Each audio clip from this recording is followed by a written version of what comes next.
Chapter 20, Jake Terranova. As I cruise along River Street with the top down, the red brick of Greenwich Middle School heaves into view. That place used to be a bad memory. I was never much of a student, but middle school was a really tough time. I was lucky to get away with a suspension over the cheating thing. If my dad hadn't belonged to the same college fraternity as a couple of the school board members, I probably would have been expelled. It was that close. Now, though, Greenwich Middle School means Emma. She's the best thing that's ever happened to me. Just the thought that she's somewhere inside the building puts a smile on my face.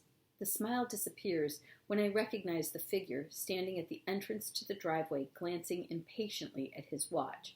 Mr. Kermit, my old teacher. The man who has every reason to drink from the haterade where I'm concerned. Back in 7th grade, I was so happy not to be expelled that there wasn't another thought in my head. It never crossed my mind that the episode might cause problems for my teacher. Why would it? Mr. Kermit was completely innocent. Who knew that better than the guy who was completely guilty? But that's only half of it. According to Emma, Mr. Kermit's life crashed after that. His reputation was shot. His engagement to Emma's mom fell apart, and he totally burned out professionally. Honestly, I had no clue until Emma showed me the article about the vuvuzelas.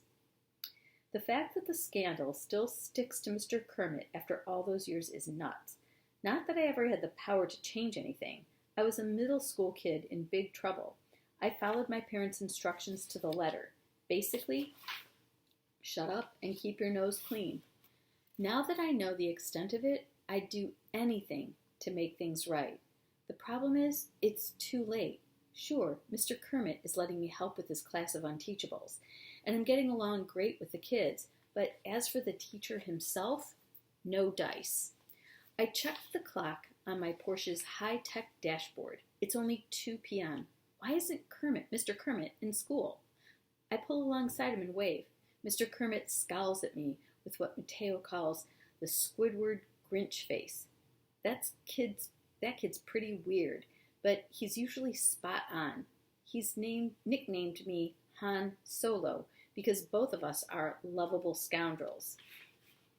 Maybe I walked away from the cheating scandal with a slap on the wrist, but lately it's come back to haunt me in all sorts of ways.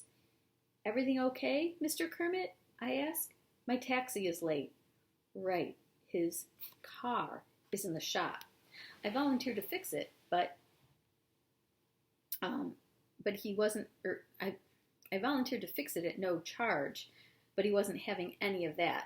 To say he's stubborn as a mule is an insult to mules. Hop in, I invite. I'll give you a ride wherever you need to go. No thanks, he replies formally. I've been waiting for 40 minutes for this taxi. It'll be here any second. It's not coming, I persist. Did you try Uber? He looks blank. I remember that Mr. Kermit has a flip phone that's probably as old as his car. There are smartphones and dumb phones. His is a rock. I unlock the passenger door. Mr. Kermit, please, let me give you a lift. When he reluctantly gets in and announces his destination, I nearly choke. He's going to pick up his car from Kingston's Auto Works? Are you serious? You took your car 15 miles out of town just to avoid my offer to fix it for free? The response is a heavy dose of Squidward Grinch face. I don't want to owe you anything. You wouldn't owe me anything, I'm practically whining. I would have been happy to do it. He's sarcastic. Well, so long as you're happy.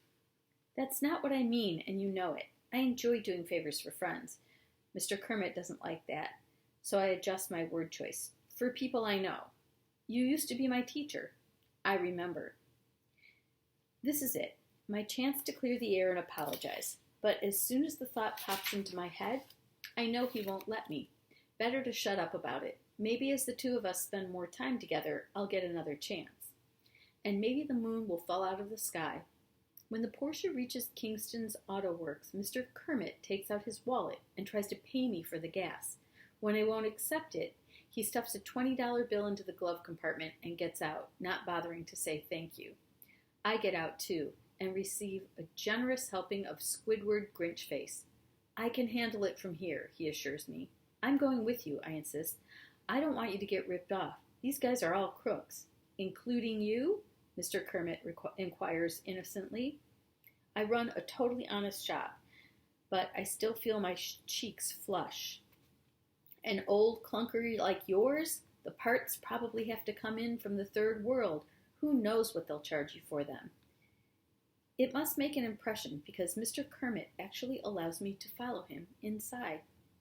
The place is a dump. You could probably catch plague just standing there breathing the air. The mechanic behind the counter instantly recognizes me. Hey, you're Jake Terranova. What are you doing here? My very good friend is picking up his car, I replied pointedly. I want to make sure he gets a fair deal. We barely know each other, Mr. Kermit sets the record straight. The mechanic picks up a clipboard. Which car? The Cocoa Nerd, the teacher tells him. The what? Mr. Kermit flushes. It's a Chrysler Concorde, 1992. One of my students calls it that. He's different. I snap my fingers. Parker, right? What's up with that kid?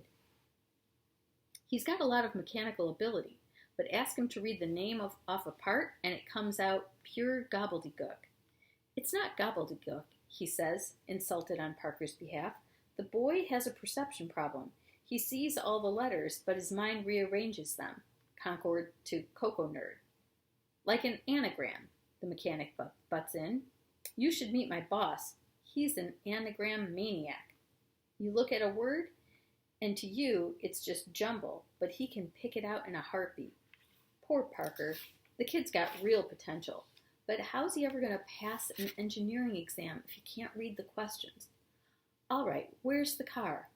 Car's not ready, the mechanic tells us. There's a part coming in from the Bahamas, and it's held up in customs.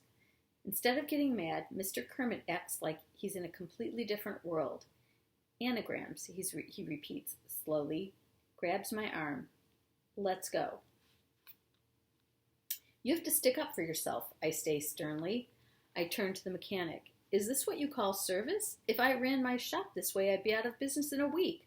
How's the part coming from the Bahamas? By manatee? It doesn't matter, Mr. Kermit insists. Take me to the bookstore. The bookstore? You don't need books. You need wheels. Back in the Porsche, he explains what all this is about. Parker's mind turns texts into anagrams. Yeah? So? So anagrams are something you could get good at, like any other puzzle. I stare at him. Solving anagrams can teach you to read. Mr. Kermit shakes his head. Of course not. Solving anagrams can teach you to read? Mr. Kermit shakes his head. Of course not. Parker needs a reading specialist. If I was half a teacher, I would have gotten him one weeks ago. I'm confused. So where do the anagrams fit in? The kid's reading has been a disaster for so long that he looks at it like it's magic, something he'll never be able to master. But solving anagrams will show him it can be done. So when I get him the help he needs, he'll believe it can work. Can you get him the help he needs? I ask. The district has reading specialists, he explains. Nobody sends them to SCS 8 because they consider my students a lost cause. That ends now. He glares at me. The bookstore. I step on the gas, and the porch surges forward. It's amazing how Mr. Kermit's whole face changes when he's talking about the kids in his class. He becomes a totally different person, younger, more alive. He's the teacher I remember from all those years ago. At the bookstore, he's a whirlwind, stacking up an armload of anagram puzzle books tall enough for him to hold in place with his chin. By this time, school is out, so he demands to be taken to Parker's house. Can't you just wait to see him tomorrow morning? I want to strike while the iron is hot. The Elias family lives just outside Greenwich city limits on a small farm that was designed to keep sports cars out. The long driveway is really just a pair of ruts worn into an unpaved ground by vehicles much higher and wider than the Porsche. I I can actually feel the weeds brushing the low undercarriage as we jounce along. Eventually, we come to a low wood frame home next to a shed amid fields of tall corn. No sign of life from the house. I cut the engine. Should I honk? Let's give it a while. Mr. Kermit decides. After about 15 minutes, Parker comes roaring up the driveway, his famous grandmother in the passenger seat of the pickup. I know a moment of agony as the kid pulls far too close behind the parked convertible. Parker is pretty bewildered to see his teacher rushing across the front lawn toting a pile of books he can barely see over. The grandmother spies me standing on my car. I know you, she calls. You're jumping Jake Terranova. That's right, ma'am. Pleased to meet you. She beams. I see you on television. You'll jump through hoops to provide fast relief from painful athlete's foot fungus. That's not me, I tell her. I get you a great deal on a new or used vehicle. She looks at me like I'm feeble-minded. Why would I need that? I've got my grandson to drive me around. Mr. Kermit is having an animated conversation with Parker, holding up anagram books and talking a blue streak. They're well into it when a small tractor chugs out of the field and an older, taller version of Parker hops off and joins the group. Parker's dad is surprised that a teacher would make house calls, but as Mr. Kermit explains his plan, the man looks impressed and smiles with appreciation. The contrast isn't lost on me. Mr. Elias's gratitude for a teacher who's willing to move heaven and earth to help a student versus my folks all those years ago. They rescued their son, and I'm thankful, but in the process they hung the teacher out to dry. Mr. Kermit deserved better than that. I hope someday I'll get the chance to make it up to him.